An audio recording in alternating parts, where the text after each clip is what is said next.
ពាំងឫស្សីគឺជាប្រភពម្ហូបដែលជនជាតិដើមភាគតិចតែងតែយកស្លមកបូកធ្វើសម្លចាណាងនិងធ្វើទំពាំងជូរដែលស្តុកទុកហូបបានយូរ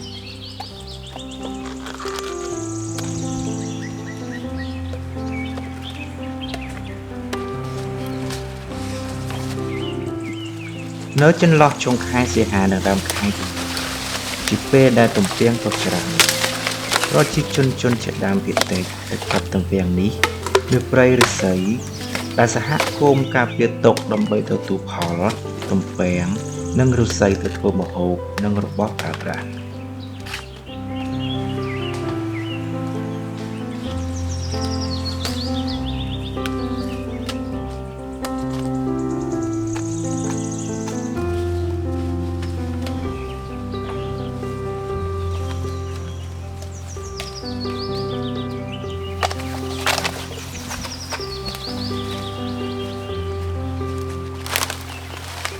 ព្រៃឫស្សីនេះ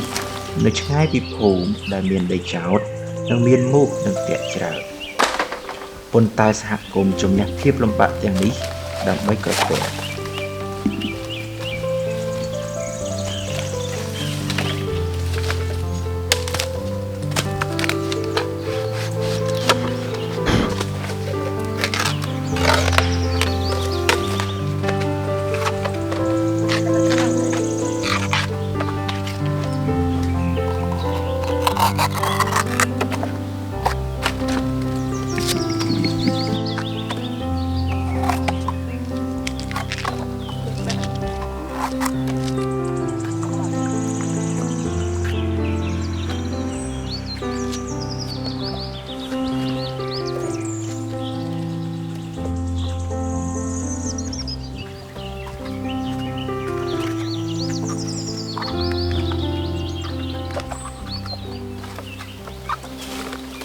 ដើម្បីការពារមូសនិងទាក់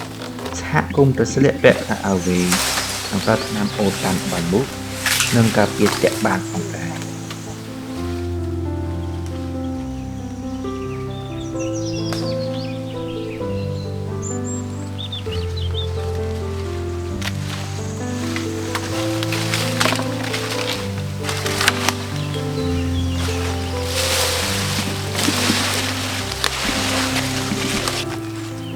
អ្នកកាប់ទំពាំងប្រើប្រាស់កាំបិតដើម្បីកាប់ទំពាំង